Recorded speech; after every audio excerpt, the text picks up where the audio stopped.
did not invent human rights. Human rights invented America.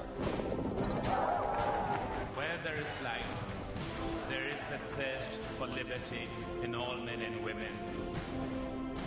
We will only attain freedom if we learn to appreciate what is different. The struggle for liberty is still the most urgent priority of our time. We can't fix all the world's problems, but the ones we can, we must.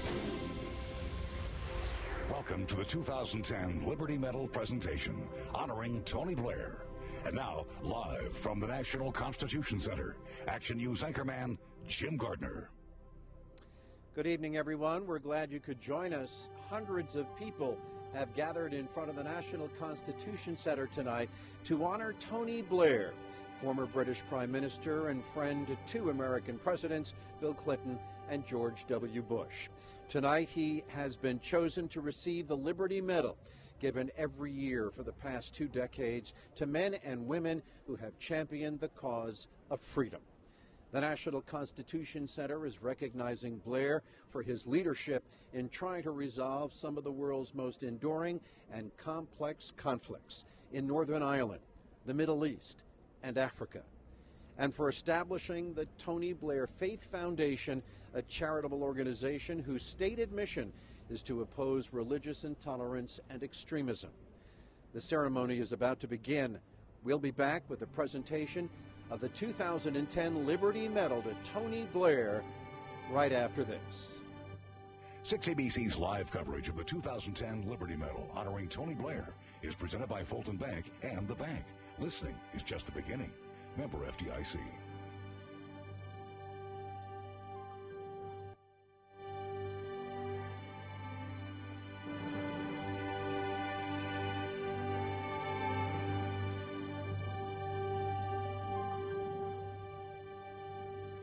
Welcome back to the National Constitution Center in Philadelphia and the presentation of the 2010 Liberty Medal to former British Prime Minister Tony Blair. Now let's begin with the Governor of Pennsylvania, Ed Rendell, and the Mayor of the City of Philadelphia, Michael Nutter.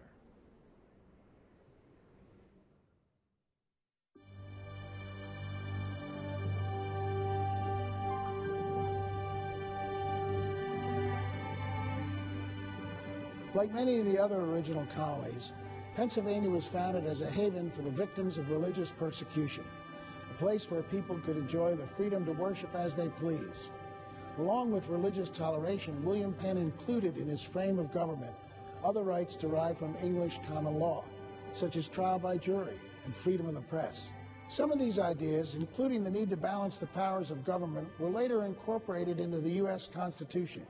It was England, the country from which we gained our independence, that provided the Founding Fathers with the legal model that guided us as we traveled the pathway towards establishing our own free nation. And guys, I want to thank the 7 of you for doing a great job. Pennsylvania had the largest delegation to the Constitutional Convention. You gave us a great document that's guided us through times that were difficult, times that this country soared and expanded. You did a great job, Ben. The principles on which our nation was founded, liberty, justice, freedom, equality, human rights, indeed come from a long tradition that existed before we ever became a nation. Today, these timeless principles, which accompanied the Founding Fathers on their journey across the Atlantic, are tightly woven in the fabric of our nation. They are in our Constitution. They're here in the National Constitution Center, which honors that historic document, and they are in every aspect of our lives as a free people.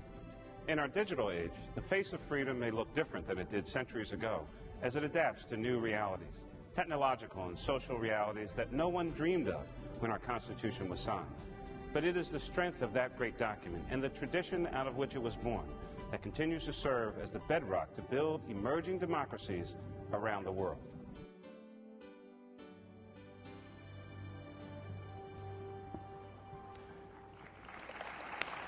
Thank you.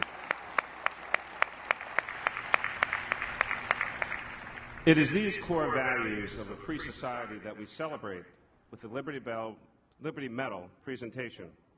Values exemplified in the work of this year's honoree, Tony Blair, as he helps to build pathways to freedom and to calm a troubled world.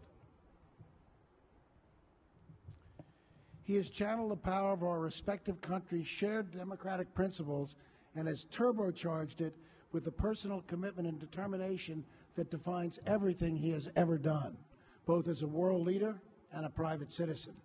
In places where others had long ago given up hope, Tony Blair has created the realistic hope of a better future. His work gives new meaning and new life to the timeless values at the center of our common legal heritage. He has sought to bring peace to troubled regions by extending the reach of freedom and democracy and by helping people understand and even embrace what makes them different.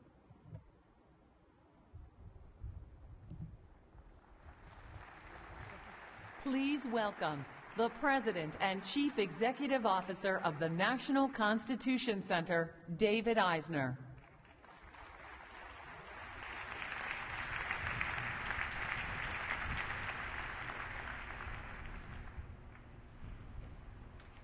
Constitution Center and former President of the United States, William Jefferson Clinton.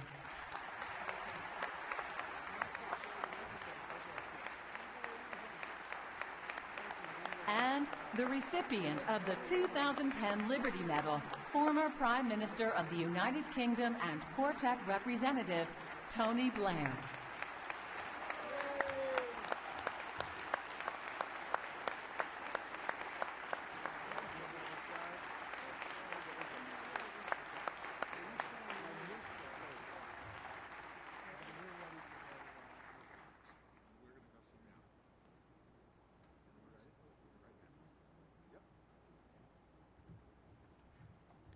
Thank you very much. Welcome. I want to thank all my fellow board members at the Constitution Center and our President and CEO, David Eisner. Governor Rendell, Mayor Nutter, thank you for your support. Our Chief Park Ranger, Cynthia McLeod, thank you very much for what you do. And most of all, I want to thank my longtime friend, former Prime Minister Tony Blair, for coming here tonight and being our honoree, and even more important, for living a life worthy of this award. As I think most of you know, thank you.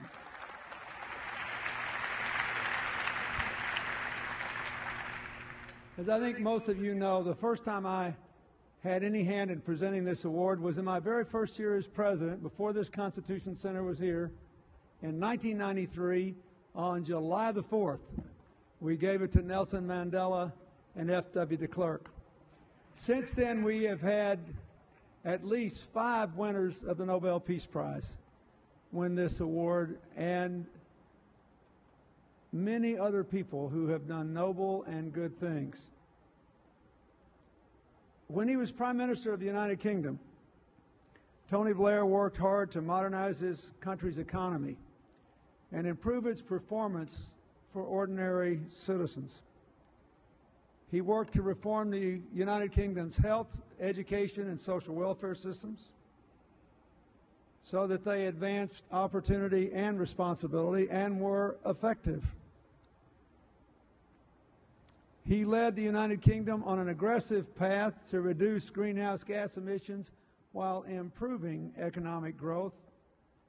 And even after he left office, that legacy endured, because we know that notwithstanding the economic downturn, the United Kingdom is one of 4 countries that will certainly beat the greenhouse gas limits established by the Kyoto Protocol back in late 1997 and 1998. He also stood up for the freedom of his own citizens in supporting the devolution of government so that it would be closer to people and better reflect their aspirations.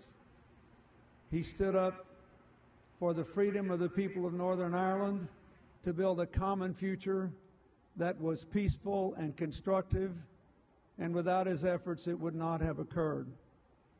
And he stood with me when it was not particularly popular anywhere to stop another round of ethnic cleansing in Kosovo in 1999. I think